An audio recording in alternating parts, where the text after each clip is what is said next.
Good evening. My name is Cherie. And my name is Chris. And we're of Technomadia. We've been on the road for 10 years. Almost 10 years. Almost. Not till April. April 1st is my 10-year nomadversary. So we've been doing this for quite a long time, and we'd love to share about our experiences and everything we learn about living on the road. And that's why we are here sharing with all of you tonight. Tonight's topic is free and cheap RV camping, which something I think is something a lot of us really appreciate. Whether you're on a budget or you're not on a budget, saving money is a good thing.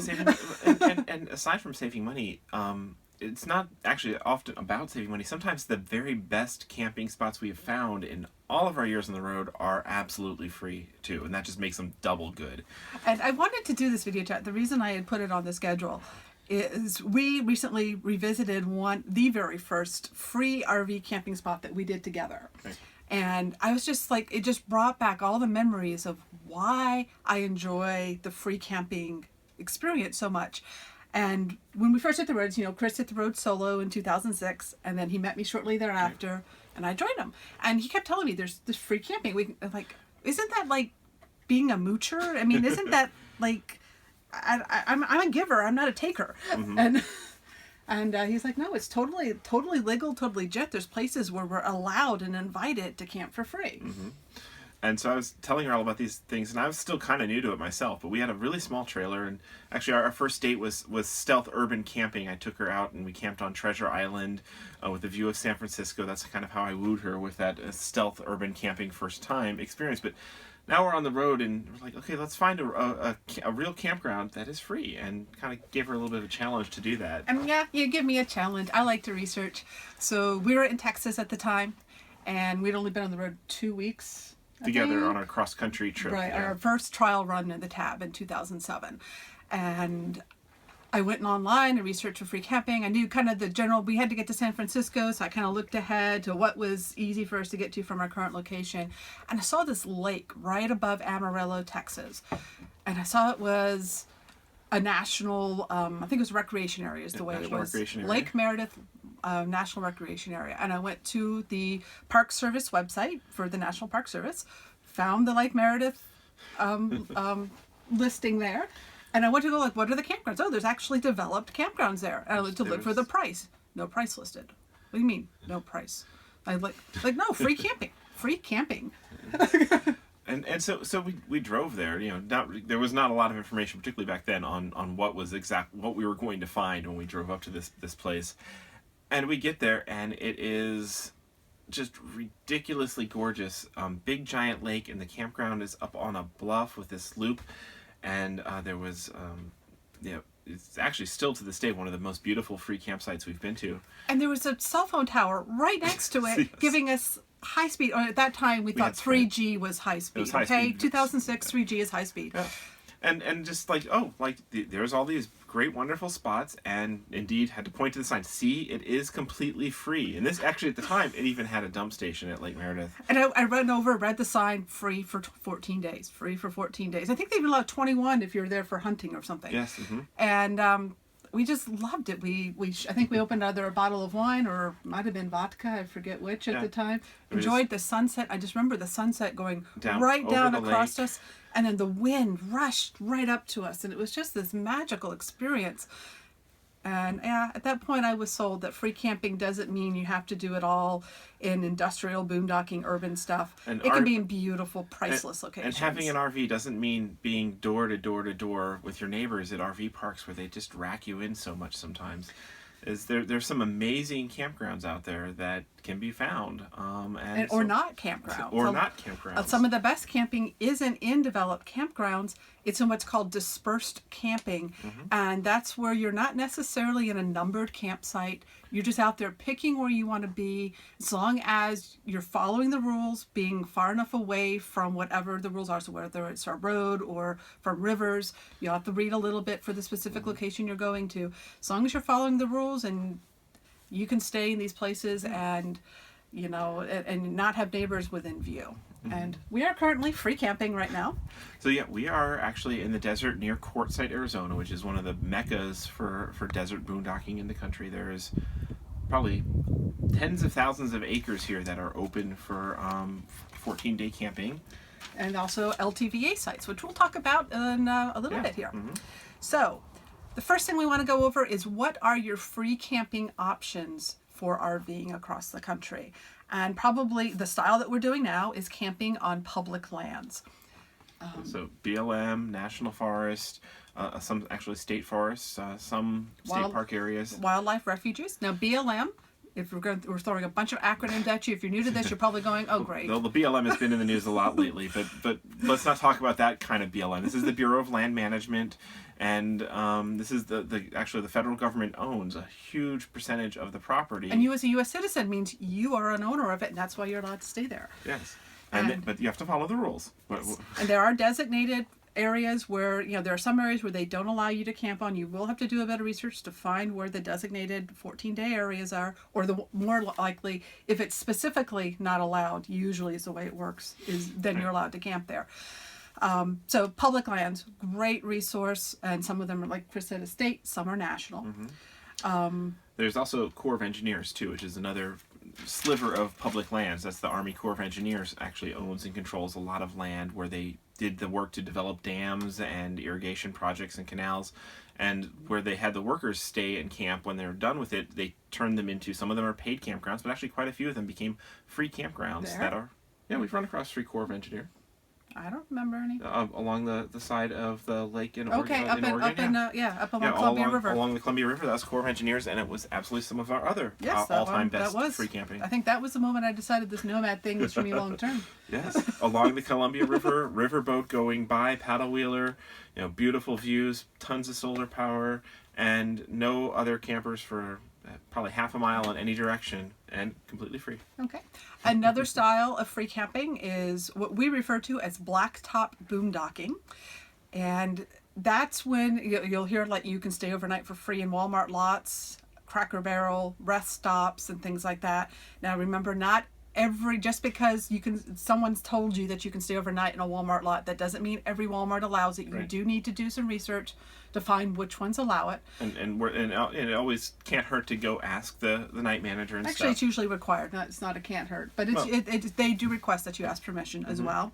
I know some other ones that you might not have heard of is casino camping. A lot of casinos have huge lots, and some of them officially allow RVers to overnight at them. Some even provide free hookups. Some even pay you to camp there. So some of them, these are actually like better than free. We've been to a few, actually 2 or 3 different casinos where they give you, particularly as a first-time visitor to the casino, they'll give you up to $15, $20 worth of free play for staying overnight. And also we've gotten a free buffets out of this too. Hopefully the internet is not having issues. But yeah, so we've gotten free dinner and paid to gamble, and actually have walked away from casino camping with money in our pocket, even though we try to lose it to give it back to the casino, and sometimes we even win. So casino camping could be a great way to stay for free some places. Right. Another category of free camping is what I think has been affectionately called online now mooch docking, and that would be staying with friends or family across the way who allow you to stay in their driveway or on their land. You're mooching. Mooch docking. Okay. And that's actually some of the most rewarding times, because ideally you're staying with friends, but you're not staying in a guest room, and you're not imposing on their facilities in any fashion. If the most you might be doing is having a long extension cord if you need a little bit of hookups. Or maybe using the showers if you're trying to conserve water. If you don't have friends and family across the country, or not as many of them yet, there is a website called boondockerswelcome.com, which is kind of like, it's become the couch surfing for RVers, and what driveway it is, driveway surfing. So people join. There's an annual membership fee. I think it's $20 or $25 a year, and you join. And if you have property to offer that you want to invite people to come and stay with you, and then those who are looking for places to stay can then go and say, hey, that's in an area I'd like to go, and then you can be temporary neighbors. And usually it's a great community and friends forming sort of thing. And then kind of on a similar front is Harvest Hosts, which is instead of staying with friends, you're staying with friends who have lots of alcohol to sell you. Or farms. In other words, wineries. So a lot of, the organization Harvest Host is a membership organization like Boondockers Welcome. You pay a membership fee and you get access to a directory of wineries, but we've also discovered museums and farms and other places that have kind of made arrangements that if you call ahead and they'll say, oh yeah, we have a place for you to park for the night, and they ask that you just maybe take the tour, taste their wine. You're not under an obligation to buy anything, but usually you're like, wow, wine, this is good. Yeah. Our free camping at wineries usually ends up costing us $50-$60 because we like wine and we like to purchase wine and support local businesses. But these can be also some of the most beautiful places, because when the winery shuts down for the day, people go home. You're usually camped next to a vineyard in the middle of nowhere with nobody to bother you, wildlife walking by outdoors. So we've had some amazingly beautiful, wonderful free stays at wineries. And it's a great way. We've stayed at some museums, so it's a great way to see a museum. There's one we went to as an air museum, and we even got like a private tour after hours. Yep. Just because they were inspired by what we were up to, and they didn't get too many Harvest Host guests, so the docent was just like, I'll stay after hours and give you a private tour. It's like, wow, this was really cool. And of course, we made a donation to them and everything else to support their organization. Some other ways to get to free camping. Some of the city parks, we see them a lot, like in Kansas, Texas, South Dakota, some of the Midwest states. They have some city parks set up where they even offer hookups, and they're free to stay overnight. Sometimes they have a 1-night limit, maybe Sometimes a 3 or 4 night. Right, so one town we stayed at was Brush, Colorado. Brush with an exclamation point had a beautiful city park with full hookups. Actually, full hookups including a sword dump was on site. Just walking distance to a cute little downtown, and we only pulled over there because it was simple and on our route, but we just wanted to stay for a few days because it was such a cute little town. So that's how they draw you in. Right. So they're doing it specifically to hopefully bring a little bit of tourism to the town. And usually, so the city parks are usually right downtown and walking distance of things that you might want to do anyway.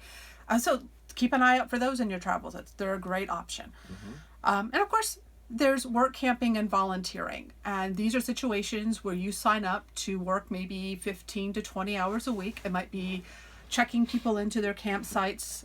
It might be like we've done, is we've hosted at lighthouses where we're giving a tour of the lighthouse and then we're getting a free campsite in return. Some of them might be actually paid hours in return, but usually at least they include your campsite. Right. And that can be a great way to reduce your camping costs, have a great experience, especially if you're finding yourself a little bored with what to do on the road with your time, or you're looking for a little income and cutting the costs. Yeah, the catch with a lot of those is they want you to commit in advance, and sometimes they want you to commit for an entire season. So that can be frustrating for people who are out to travel. We discovered the Oregon State Parks, they do a 1 month at a time commitment, which was great. There's others that are similar like that. So you got to find what your own personal style and pace will be. All right.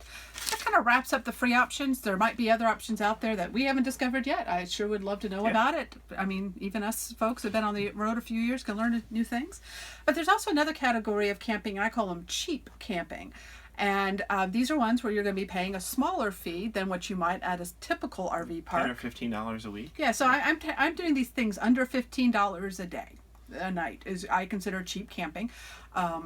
We tend to average for our entire year, for the last 2 years in a row, we average about $13 a night for our camp fees. And that's by doing a combination of staying at RV parks, doing free camping, and also cheap camping. It's not like a goal that we set. We're not trying to save money, but it is a fun game sometimes. and again, as we said, that sometimes the absolute best places we run across are completely free. So the ways to get your costs down, if you're looking for the cheap camping options, is monthly rates. If you are not on the go all the time, getting a monthly rate at an RV park can save you big time. So like a campground that might charge $25, $30, $40 a night, their monthly rates might bring that down to under $20 or $15. We just stayed at one. At a hot springs resort in Desert Hot Springs, California, right near Palm Springs, a major prime area. And the daily rate would have been... The daily rate was $50 a night. Ouch. And it includes soaking. They do have a day fee for their soaking, so it does include I think it would have cost $30 a day for 2 people to soak. So the camping is really just another $20. But their monthly rates were $540 a month plus electric. I think we ended up paying $40 for our month there for the electric. So $580 a month to stay at a park that charges $50 a night came out to about $18-20 a night with the electric, but that included the soaking. So I kind of consider that more in the resort area. Yeah. But that gets us down, once you factor in the soaking, it's definitely under the $15 target there. Yeah. And So, but there are monthly rates around the country at parks that you can get them as low as sometimes $300 or $400. If you do seasonal, sometimes they'll cut you a deal if you're doing 3 or more months.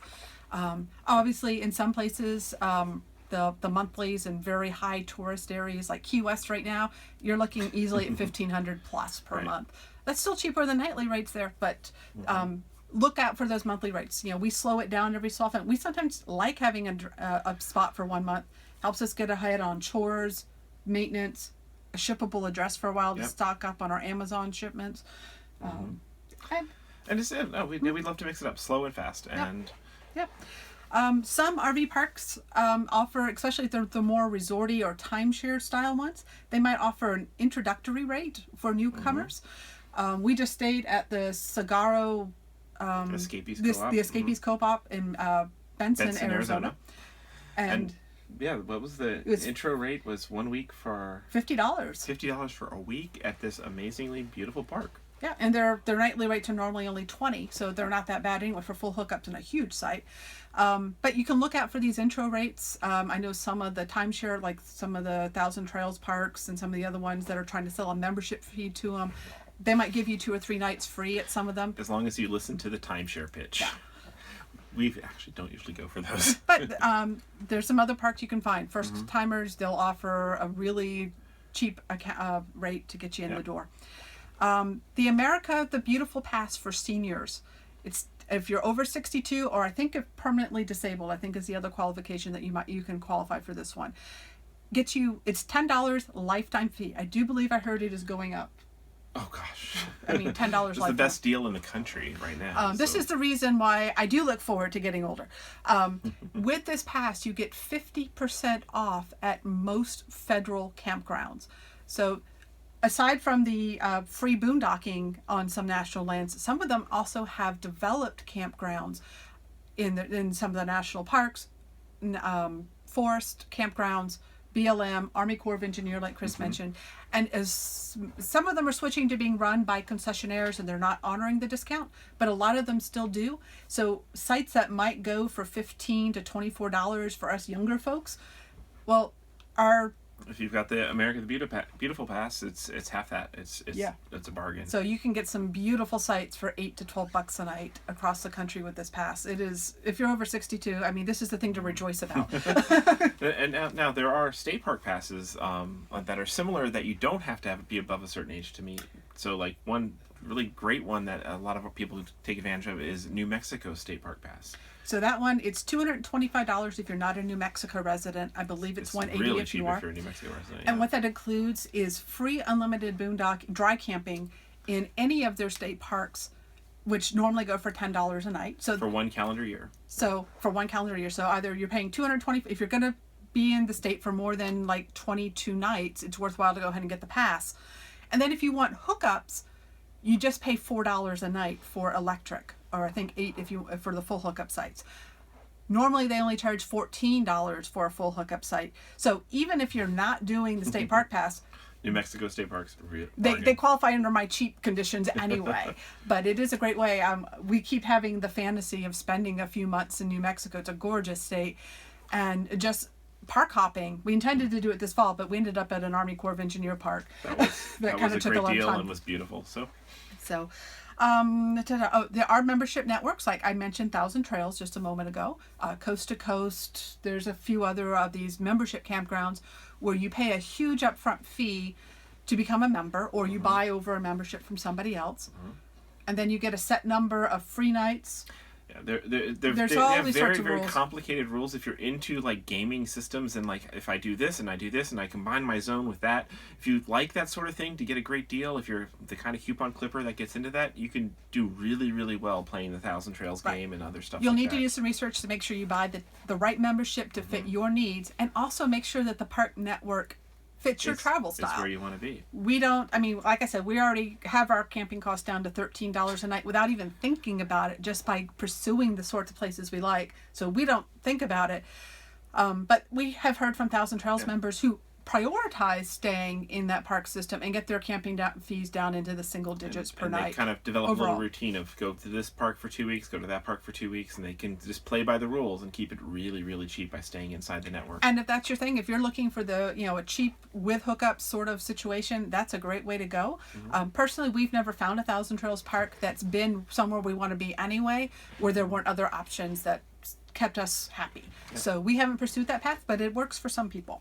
There's also the animal clubs. So whether you're an elk, a moose, an eagle, I think there might even be a ferret club out there or something. But no, the animal clubs, the fraternal orders, particularly the elks. A lot of elks lodges have campgrounds. Some of them are full-on developed campgrounds with hookups, and others are just parking lots, maybe with a place to plug in an extension cord. But a lot of these places will only charge you $5, $10, $15 a night if you are a member and you're passing through another area. So a lot of people, particularly, have joined the Elks Club just to get access to the network of Elks Lodges to park at. That's another way to keep your costs down. There's probably a lot of other ways that people have found to keep their costs down on the road. Those are some of the primary ways that we do. Okay. All right.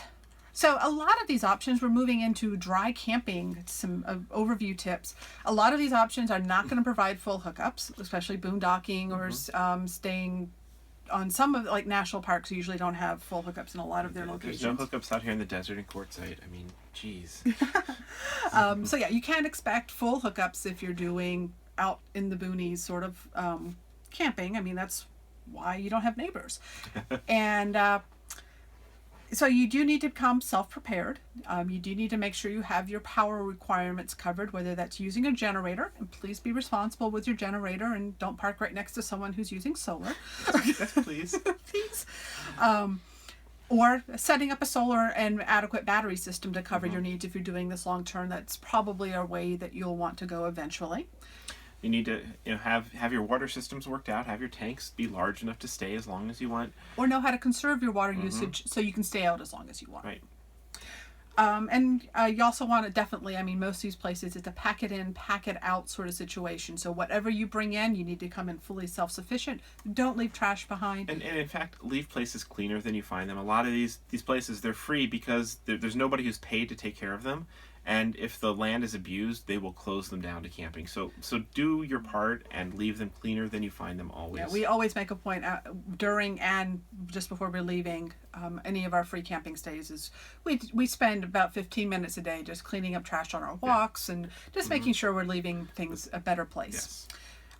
We do have an entire other video chat that we did this time last year from Quartzsite actually on boondocking basics. So do look that one up if you're interested in more boondocking tips. And we also have a full series on the blog technomadia.com/boondocking with a lot of tips on energy use, water conservation, finding boondocking locations and that sort of stuff. Now I have one more section left here to meander on about. This is a time if you want to go ahead and start queuing up your questions. That way when I open my laptop sitting in front of me, they'll be ready for us and we can go right into questions, of course, after we open a bottle of wine. Not now. We don't have to do it now. I'll just start getting it warm. The last section I want to cover is some tips on how to find some of these locations. Because, hey, I'm not just going to tell you that they're out there and leave you hanging. although sometimes some people really do kind of keep their favorites kind of secret. Yeah, but some people don't like that we share these tips. So. Yes. No, but really, just don't abuse the places. Don't overcrowd them. But there's a lot of great places out there. So it's gotten a lot easier since we hit the road 10 years ago to find these locations. There's so many resources. There's a lot of people offering directories to find them. There's a lot of bloggers who share their favorites. Like we do. Wheeling It obviously does. Road Less Traveled. Gone with the Winds. I know those are some of the frequent ones that share some great locations. And then, just follow from there and find other bloggers who are sharing locations and places they went to. You'll get some firsthand experiences from there. The word of mouth just ripples. Yeah. For other great boondocking locations, and these are more of the public land style with great big wide open views, being out in nature sort of places, check out freecampsites.net. That's run by a pair of fellow full-time RVers who actually I think we get to meet later this week. Finally, wow. After years on the road. Also check out the Ultimate Public Campgrounds Project. They have a website, and if you Google those words, you'll find it. They also have a great app for iOS and Android, as well, and I yeah. believe there's an Android version as well. That has become my go-to app for finding public campgrounds, and they'll tell you if it's a paid or free. And Allstays does have quite a few of them as well. Allstays has them as well, and they're also great. Allstays is great because they list not only the public campgrounds, they list all campgrounds, propane fills, dump stations, which is also all important, in one place. and as well as overnight spots like rest stops and the Walmarts that allow it. So it's a great place to check for that. There's Campendium, which it was launched about a year ago. Just a year old right now. And it's an RV park review site, and they've gone to great lengths. They're fellow full-timers who appreciate the wild camping experience. So they've been documenting with photos and guides a lot of the free campgrounds. So a lot of the known boondocking spots are covered, reviewed there, and with locations and information on them. And then overnightrvparking.com is a membership site. I believe it's $25 a year. And he's also a fellow full-time RVer, and he keeps a database of overnight spots. So these are going to be more like the Cracker Barrels, the casinos, the Walmarts, and some of the city parks as well. And he actually he calls and verifies the information, and then as other members stay there and give him reports, he keeps the database updated. So he's made it his mission to keep an updated database. It's kind of similar. Free Campsite focuses more on the boondocking, out in nature stuff. Overnight parking is more on, well, exactly like the name says. And then there's also the Escapees have a associated directory called the Days End directory, which is kind of compiled by Escapees over decades. It's by an Escapees member who started it, but he does require that you become an Escapees member to get access to buy the guide. And it's not as searchable as some of these other newfangled modern places that have maps and pins and things that you can put on your device. It is like a PDF you have to search through by location, but apparently it's got some old tried and true secrets that long-time RVers have shared over the years. And then our favorite way is discovering new places. And well, one of the ways we've actually written about this in the past is we wrote an app called U.S. Public Lands that helps you see, is this private land or is this BLM land? Just from a big kind of satellite overview. That's one of the... Right, so it'll kind of show us if we're in a location and we're saying, hey, we're desiring some boondocking, what's near us. We'll go and look and see what national forest, what BLM land might be around us, places we know that tend to allow the free camping. And then we'll go do research from there. So we'll see a forest up ahead, and then we'll go research that forest for maybe locations that someone's blogged about. Maybe we'll find the National Forest website that gives us more information. You just Google the name of the forest, the name of a road perhaps. It looks like it's going through the middle of it, and say it's Google that name plus boondocking, and you'd be surprised what you could find when you look at the search. Also just bringing it up on a satellite map, which our app supports. And if you see that there's like big white long rectangular things parked along the way, they're not logs, they're RVs. Guess what? That probably means that's an RV boondocking spot. And even if you don't see any RVs, you might see a lot of little loops of roads with looks like a fire ring in the middle of the satellite. Pictures are in some areas are ridiculously high resolution, and you can see individual campsites that have been staked out in the desert and get a sense for, that looks like someplace I can get to. And was that everything here? Was there more? That covers everything I had prepared for sharing for camping. I'm sure people have wonderful questions to share with us. And I've got wonderful wine to share with us as well. Yes, so once you get that up, I'm going to backlog through here. Today's wine is a Boggle Vineyards Petite Syrah, and if you want to send us a bottle of wine, we always appreciate that as well. We've got a online button somewhere down here that will help you contribute to our wine fund. Okay, so folks, I just opened my laptop, and unfortunately it does not have a history of the comments in there. So if you ask a question, then ask it again. I'm gonna be starting with the first question I have, which was put in 4 minutes ago. So if your question was before that one, please do re-ask it, and we will get to it. Chris is opening our bottle of wine. As you know, we do enjoy wine, and these chats are our gift to you. We do these for fun. And of course, we love your words of gratitude for them. Email us afterwards. Leave comments on the Facebook page, on the YouTube archive that will be created with this. Nice comments. Nice comments are awesome. But if you especially think that this video chat has saved you money, given you ideas, saved you time, we do appreciate tips to our wine fund to fund future bottles of wine. And you can find that on the bottom right-hand corner of every page of technomadia.com. And you can send us a little contribution to keep us happy. It is not required, but Not it is required. appreciated. Always appreciated. There we go. All right, so the first question that came up was related to today's news of Frito RV asked, please comment on the new AT&T announcement about unlimited data. And if you go to our other website, which is rvmobileinternet.com, we actually covered that this morning. And basically AT&T is offering, is bringing back unlimited data tomorrow if you are a DirecTV or UVerse customer. That sounds great, except for... Well, A, you've got to be a DirecTV customer, which a lot of RVers aren't.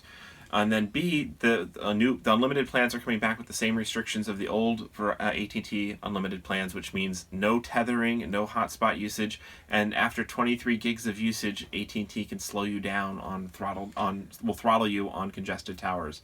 So we've gone over in the article what the downsides are, and actually, if you are a DirecTV customer, you actually may be better off with T-Mobile to watch DirecTV with their new binge on. So just remember, we do run the RV Mobile Internet Resource Center. We track everything internet related, mobile internet related, specifically for RVers there, and we do have a premium membership component to that supports all that. And yeah, if you wanted the in-depth articles, but the news story about AT&T is completely free. So go to rvmobileinternet.com. You'll see the latest on AT&T there. All right.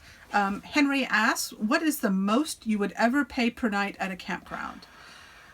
Oh, we've so it depends what we're getting out of it. So we've stayed at the New Orleans the French Quarter RV resort, which is in walking distance of the French Quarter in Louisiana, and you pay for that privilege to be that close, but you can then stumble home from Bourbon Street at night, and you probably make up for what you're paying extra for the RV parking in cab fare.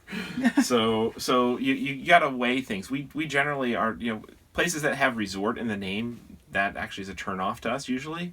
But if it's in the location we want to be, one of the cool things about being a full-time RVer in particular is this is our daily life, and we can integrate in vacation into our daily life. So we might decide, hey, this week we're living it up, and I don't mind paying resort fees, considering it kind of part of our vacation budget, more so than our daily budget.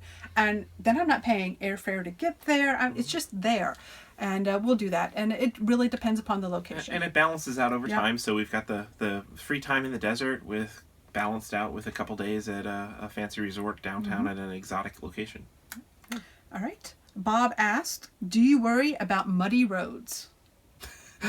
Well, yes. I mean, we worry about roads that we try to scope out where we can go. And we're very conservative sometimes. We've taken our bus some pretty exotic places. When we had a 4-wheel drive Jeep towing a tiny little tab trailer, we took that in ridiculous places. We drove it down creek beds.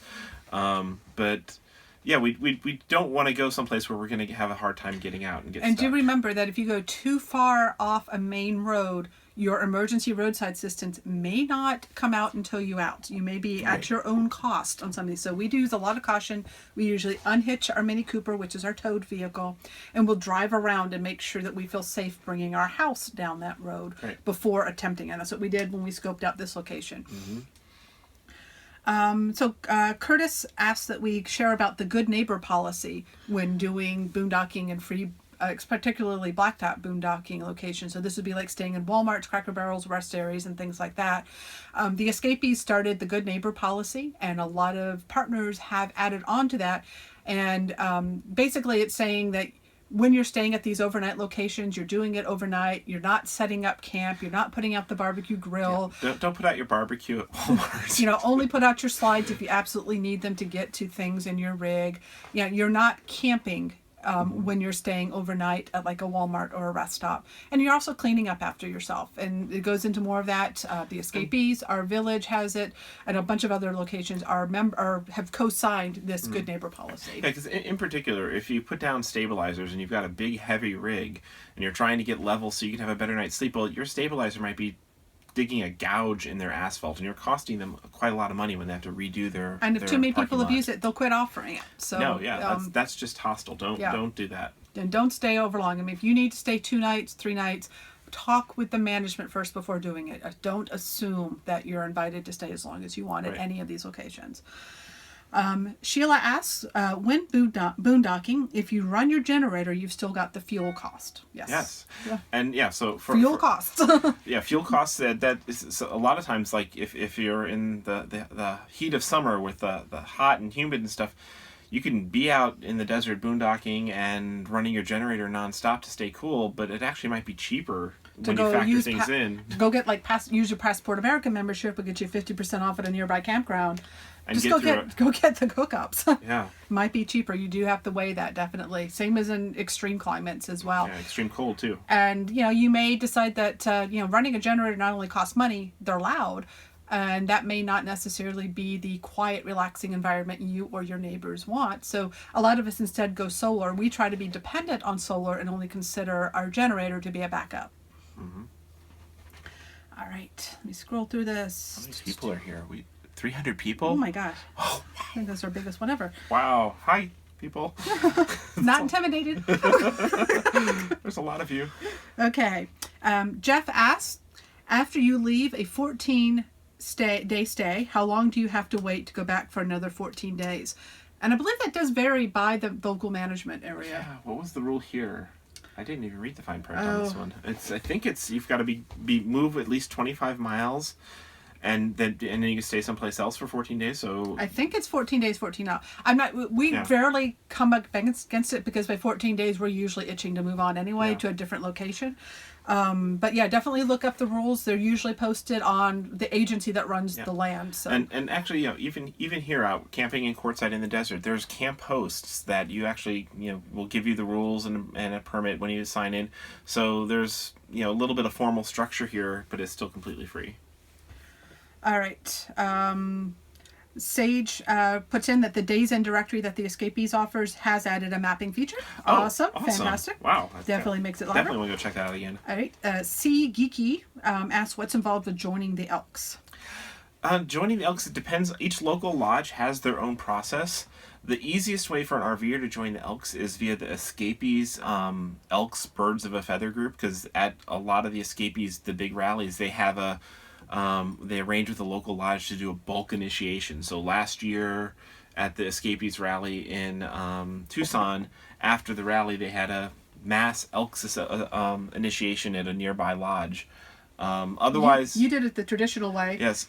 You have to be sponsored by a member of the Elks Lodge. You then have to be interviewed by the Elks Committee, and then you have to be initiated. It's about a 2 or 3 month process. Right, and then you've got to be in the right place. So my father's a member of the Elks in St. Louis, so I figured, I'll just join the lodge where my dad's a member, and I've been accepted, but I haven't been able to make it to an initiation yet because I'm on the road, so I'm not an official elk quite yet, just because the logistics are tough. All right, the question is, any UFO experiences over the years?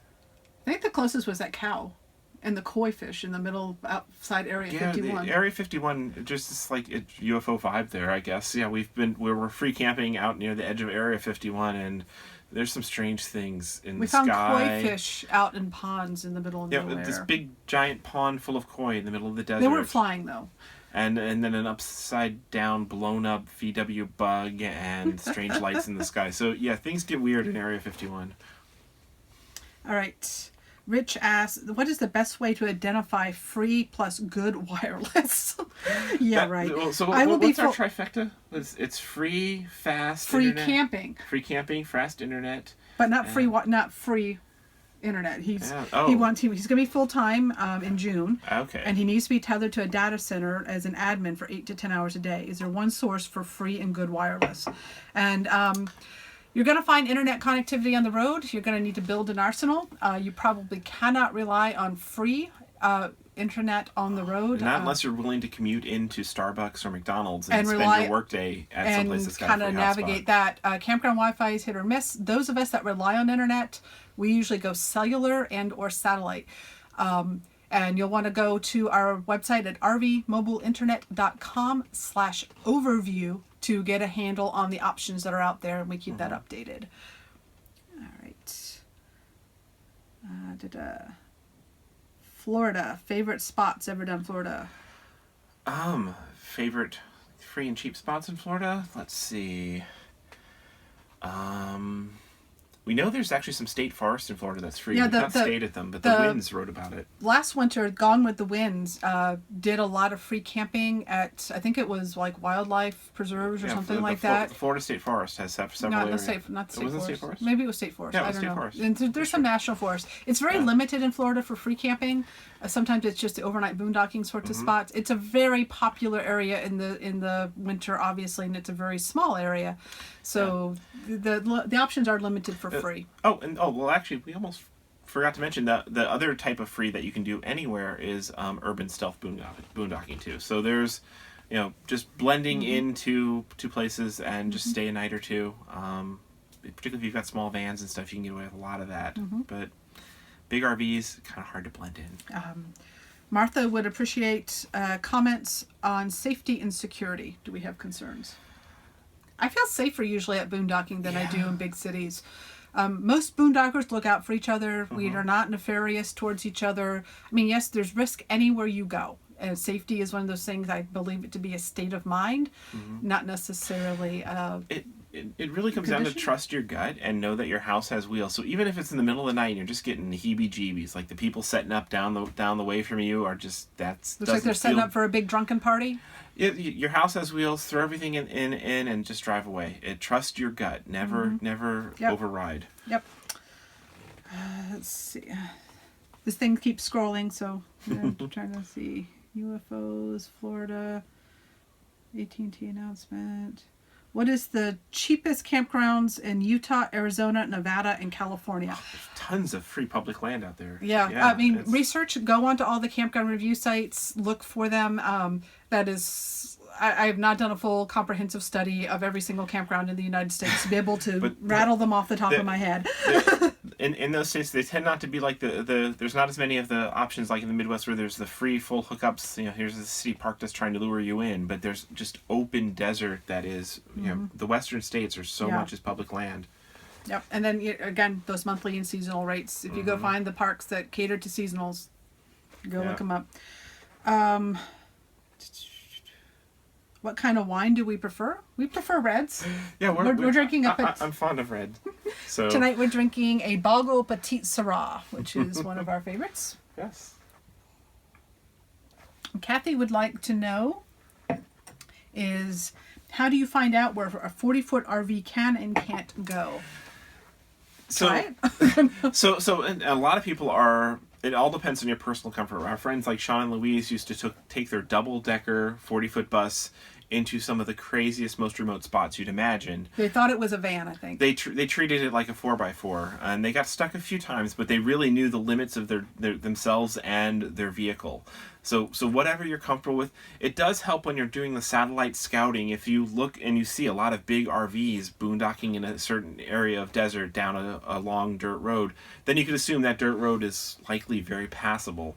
If all you see is little Jeeps and stuff down that road and tent campers, maybe RVs can't get down that road. And do scope it out before you drive and get stuck, because if you get stuck trying to get into these places, then other people might not be able to get out, and this could turn into a big mess. But read the comments in some of those campground locator services I mentioned earlier. They usually comment, this is not appropriate for a big rig, things like that. Yeah. Read blogs and things like that. Do research before you go in. Do some satellite views to see if it looks something like you're comfortable navigating. And then drive it or walk it first, too. Just because, we went up a little road that looked like a Jeep road with our bus just today or yesterday, but we scouted it out first and knew there wasn't going to be too bad. All right. What made you conclude that Ajo, Arizona is a safe place to boondock, especially with all the trafficking that goes on? So there are signs all over the place that warn you about the trafficking and the drug deals and things like that, and it's close to the border. This is the issue with almost any border patrol area. The Border Patrol Center is right down the street, and there were Border Patrol cars all going by. I was more upset with the amount of high-speed Border Patrol that I risked my life stepping into the street that they're going to hit me than I was about anything else. And just talking with other people who'd been there long term, so there's no issues. I'll check in and just pay attention to what's the local vibe and has it changed, because how things were maybe years ago might be different than now. And also know that one bad thing happening once in the past 5 years there might be 1,000 people who've had great experiences in the same place. So you just got to judge your own risks. Okay. Beverly Ash, I'm Canadian. Do we usually get the senior deals? I notice you often have to be from the U.S. If you want the America the Beautiful path, I believe you do have to be a U.S. citizen. It is funded by U.S. tax dollars, Right. so that makes sense. But a lot of the commercially available senior discounts at parks and things are available to any senior. Yeah, so. they discount your rings. They don't care what country you grew up in. Yep. Harlan asked, do we have an all-time favorite RV park or boondocking site? And I can't say we have an all-time favorite. We're not fans of making all-time favorites of anything. We have lots of favorites. If you go look at every year we do a wrap-up of our favorite campgrounds. We pick 12 from the year, and that's already tough enough. Yeah, including our favorite boondocking spots. Yep, too. and boondocking spots get included in there. So we've done those posts for the last 3 years. So go look at those. They're on the blog under our travels. You'll see favorite campgrounds, and you'll see a listing, our posts from the last 3 years of our favorite top picks for those years. And that's about as favorite-y as I'm willing to go. We've had some amazing magical boondocking spots and free camp spots over the years, but there's just so many of them. Like, we try to keep finding new ones too. Okay. Frida asks, how does having an open bottle of alcohol work in a moving RV? Well, it still works the same. Water and fluids slosh out of the bottle. No, I think you're talking legally. It depends on the type of RV you have. Obviously, if you're in a truck towing an RV, you don't want it in the truck, because in almost every state they're going to consider that an open bottle. If you're in a motorhome and it's not within reach of the driver, in most states, you do need to check with each state, it is considered your home. Like if you've got an open bottle of wine in the kitchen, or you've got a half-drunk beer, like who has a half-drunk beer? I mean, it happens, I guess, in the fridge or something like that. Or you've got, your liquor cabinet that's got, your your stock liquor. It's considered your home in most states, and it's not an issue. As long as it's not in reach of the driver. Mm-hmm. And in Louisiana, as long as the straw is not in the cup, apparently that's the open container rules in Louisiana, New Orleans at least. Okay. Is there a free campground spot by the state of Utah? So like state-run ones? I'm not sure. A lot of Utah is federal land, so I'm not quite sure. Yeah, actually, we have boondocked in Utah before. We've actually had some amazing spots. What was that one spot right outside the national park? We couldn't get a camp spot in the national park in Utah, and we drove through it and found amazing spots outside. Yeah. Tons of campground. Yeah. Tons of free spots. Jake asked, any ideas for favorite places in Florida? And we covered the boondocking. We've not tried those options, but we love the Florida State Park system. They have some beautiful state parks. We're also big fans of Cedar Key, and the monthly prices staying at our favorite place in Cedar Key. About under $600 a month. Yeah, Cedar Key, not the Keys. This is outside of north of Tampa, about 2 hours north of Tampa, 3-4. Yeah. North of Tampa. But yeah, Florida's a great state to explore. We have family there, so our favorite spots tend to be with family. Close to family. You're probably not going to, my mother would love to probably have the company and you come join her, but you're probably not going to enjoy the spots we enjoy simply because we're there for different reasons. We're there for different reasons. Is there a good site to find converted buses? If you go to our website, technomadi.com/Zephyr, that's the name of our bus, you can actually go and look at our shopping experience for this bus, and you can see all the resources that we use to find our bus. It's a combination of getting involved in the bus community. Busconversions.com is a great place to start there. Luck, faith, Craigslist, eBay. We had our search out everywhere. Getting involved in the bus community is probably one of the best ways to find out. Yeah, the online bus community is a fabulous place to dive in. All right. Let's see. Joe asks, we've heard to not set up pop-ups in Walmart. What about hard sides like A-liners? We know A-liners who have done... Yeah. I don't think there's any specific rules that you can't do a pop-up. It may not be the most convenient. I guess the biggest thing is pop-ups that take 20, 30, or 40 minutes to set up with all the cranking and the levers and stuff. If they come out and, when you're in somebody's parking lot, assume that they might ask you to move at any time and say, hey, we don't mind you staying here, but we want you to be on the back parking lot, or we want you off on the side. And so things that take a lot of setup time, that kind of is frowned upon. So pop-ups take a lot of time. A-liners, I've seen them transform in 2 minutes. Rich follows up. He asked about the free sites and free Wi-Fi. Apparently he meant free sites plus good AT&T and Verizon access. Those are our favorites. We wrote an app for that called Coverage, and it's the same concept as U.S. public lands, except for it's coverage maps of all of the carriers, so that you can create your own personal coverage map of the carriers that you have, and cross-compare that with places that you're considering camping to see what your best odds are of having a good signal. And a lot of times it just really helps to have multiple carriers on board too. Just because even if there's signal from both of them, one or the other might be weak, particularly out in some of the remote boondocking spots. It's very dependent on where exactly the tower is located. Boosters become very handy. Line of sight to the tower becomes very important, sometimes having extra antennas on board. So the more remote you want to be, the more gear you want in your arsenal, so you have more options. But often, actually even in the last few years, it's gotten almost too easy to find great connectivity in really remote places. Yep. All right, Jen asks, I found plenty of free dump stations, but potable water is harder to find. Any tips? What we typically do is, instead of trying to do the free dump station or going to a dump station with a water fill, is, we like to do when we're in between boondocking spots, we like to do a thorough flushing of our black tanks and our gray tanks. So we'll use our Passport America membership and find a cheap full hookup campground, and we consider it sleeping at the dump station. Yes. And we'll dump our tanks, fill our water tanks, do a full flushing of the black tanks, and that way we're set and re-geared. And often these campgrounds have nice little laundromats as well and stuff. So for just $14 or $12, you might be able to stay overnight, dump, fill, do all our laundry, in a town, do our grocery shopping, and then we're all set to go back out of the desert for another 2 weeks. But as far as finding water on the road, some gas stations will let you fill up at them. Quite a few truck stops have water fills. Some of them paid, some of them free. Right. So when you're looking, we use Sandy Dumps if we're looking for just a dump station to find where Sandy Dumps is an app and a website, and they'll list if there's potable water available there as well. So we'll use that as a resource. All right, Chase asks, what is your favorite spot in Utah? We have not spent much time in Utah. We need to spend more time in Utah. We've been through Utah in turbo mode every time. Yeah, we're usually going on a cross-country repositioning when we're going to Utah, so...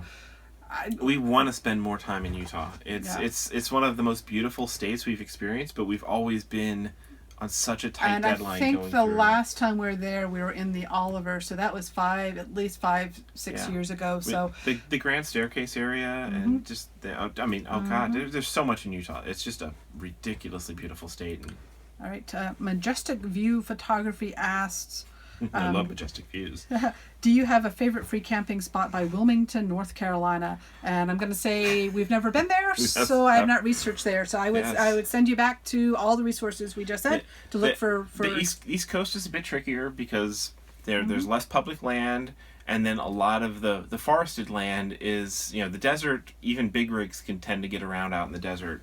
But in the forested east, the public lands there and the lands that are open to free camping are often a lot more approachable by small rigs or jeeps only. The big rigs can't get down these tiny little forest roads. All right. Patrick asks, what is our favorite campground review site? I wish I had a favorite, honestly. There's 3 primary ones that I consider out there right now. There's RV Park Reviews, there's Campendium, and RV Parking. I hear RV parking has gone stagnant and is probably not going to be available. RV Park Reviews has been around the longest. They have probably the most number of reviews. And then Campendium is only a year old. I like where they're going.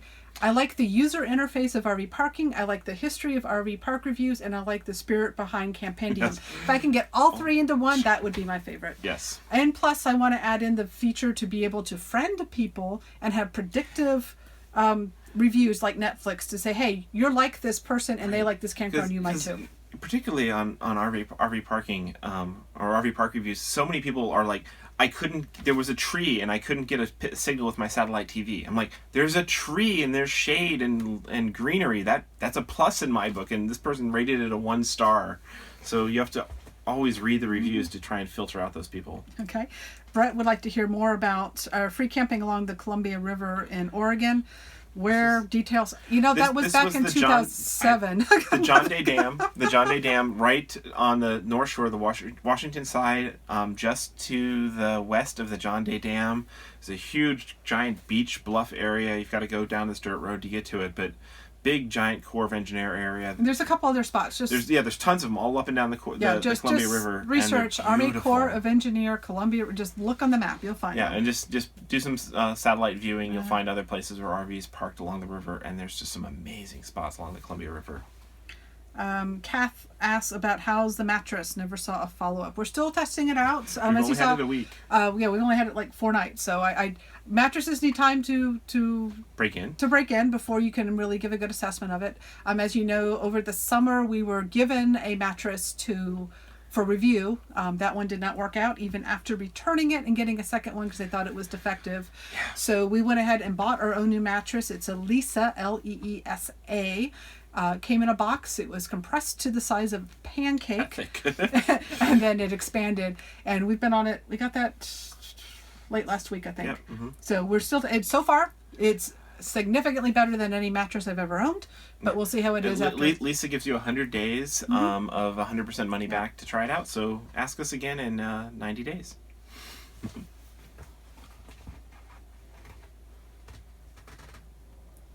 What's Kiki's favorite park? She needs to make some appearance again, doesn't she? No, it's fine. She's sleeping. Okay. She likes anything that's got things she can chase. She likes bushes and things that have mice infestations and lizards. Lizards are her favorite. And she hasn't caught a lizard in a while. She's kind of bummed. So there's on the coverage app that we talked about, yes, that is iPhone only. But U.S. Public Lands is out for Android. Yes, coverage is iPhone only. Unfortunately, for us to issue it for Android, we have to rewrite the iOS version first and redo the entire mapping process. We don't exactly have the free time, and the apps have become a side hobby for us. And honestly, they don't pay for their own updating anymore. Right. So they're all supported by new sales, and the new sales just aren't enough to pay for the updating. So we're doing it basically as a continued gift. Yep. We would monetize it, but that would require rewriting it too, and I just don't have the spare 2 months to do it. Yes, apps are a tough business to be in, and so we'll continue to keep coverage updated for as long as we're continuing to use it. Is basically as long as it's beneficial to us. Okay. All right, so Chase, you asked the question again of how to find the nearest free or cheap campgrounds. We went over that in the video chat portion of that, so just go watch the archive of this to go over that.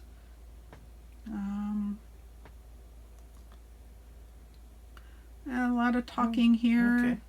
Well, we've hit the 1 hour point, so we're probably getting close to ready to wrap this up. So if there's any final questions, now would be a quick time to throw them out.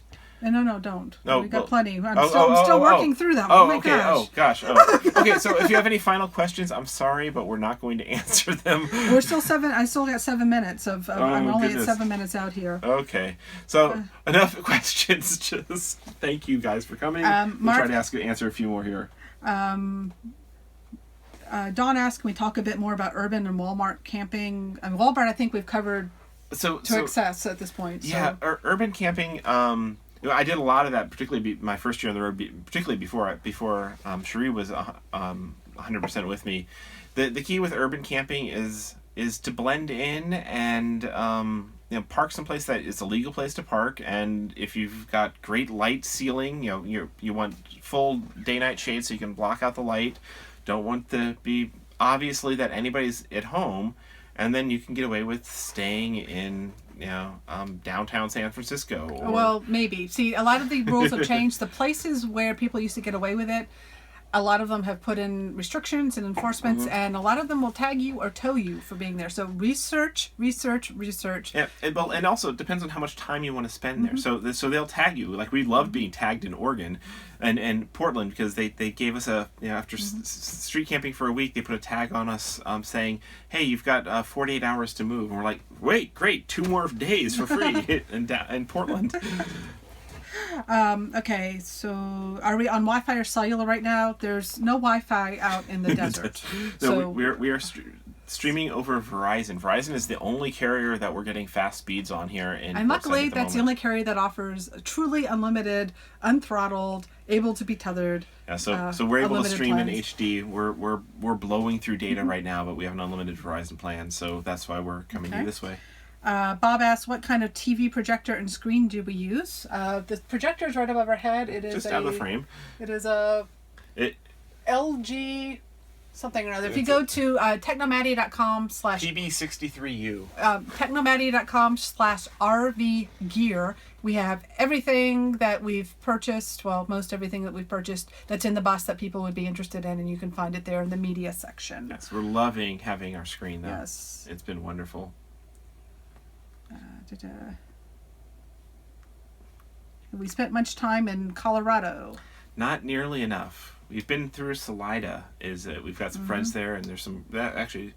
I heard that the free camping along the Salida River is potentially being closed. There was an amazing boondocking spot there. So Sylvia says she's not able to find the leave a tip on our page. It is on the bottom right-hand corner of every single page. If you're on mobile, it might be all the way at the bottom, but it's a little pull down. It gives you some options. You can keep us caffeinated. You can give Kiki treats. You can buy us a box of wine, those sorts of things there.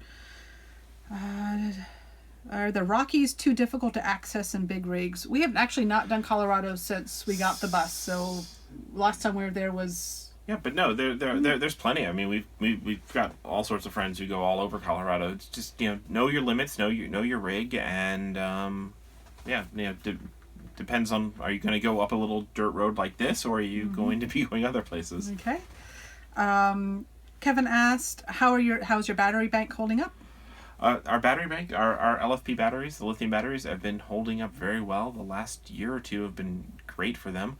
They aged quicker than they should have the first 2 years, but for 3.5 years. Yeah, 3.5 years. And then we just did another full drain about a month ago, and they had held their capacity for the last year after making the adjustments we talked about in the 3.5 year update. Technomatty.com / lithium. We've got everything we've ever written about lithium. You'll probably do a 5-year update once we hit the 5-year mark this summer. We'll do a 5-year update. Maybe we'll do a video chat on those in the future. Yeah, that'd be a good topic. Yeah.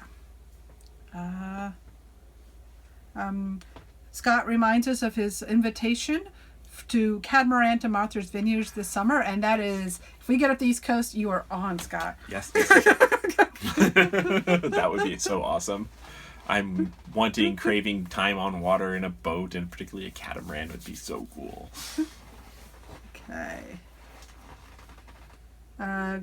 Chris asks, what's the workaround for the bloated battery issue in the Verizon Jetpack? I'm assuming you're talking about the 291. Yes. That one's getting a little obsolete. It's probably time to upgrade. But we do have an article about it, though. There is a member article for the MIAs about the battery hack. So check the resource center on rvmobileinternet.com. We have a guide to basically how to hack your battery and a few other things. But that hotspot is notorious for killing batteries, and upgrade.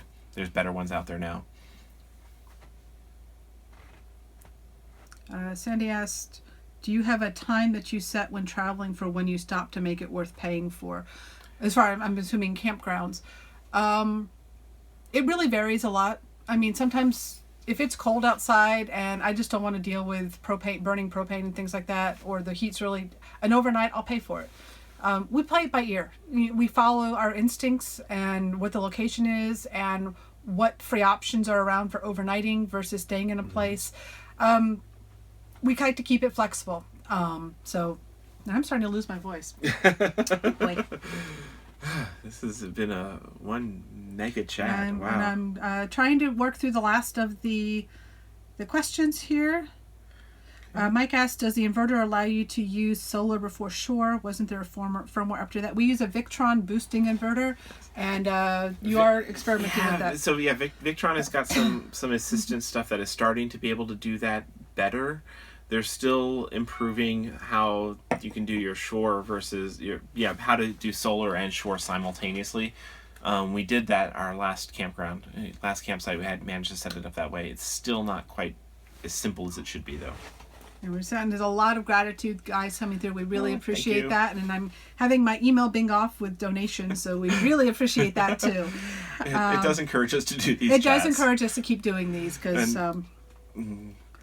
the words and the tips. So yes, both. Please don't feel you have to send us money to keep us. On the other hand, if you want to point out that the audio wasn't great or that the lighting wasn't great, don't even tell us. Or we don't that the need to sign know that is not crooked. crooked. You know we really don't need to hear it. If that bothers you, just move on to the next channel. We don't have mics. We're doing this very informally. We're not professional videographers. We're not trying to make a career out of teaching you about RVing. We just want to share our life on the road, and we don't want to have a production crew. Yep. All right, I'm going to call the questions closed. Thank you for some wonderful questions. Thank you so much for joining us. It warms our heart to see over 300 of you join us this evening. That is a record. That is a record. Wow. And one final toast to you. Cheers to everybody who joins us on the road, and see you in person out there and or online. We'll figure out a topic for next month. Ish. Ish. Let's try not to be overcommitted to our schedules, and we'll stay sane. All right. Cheers. Till next time.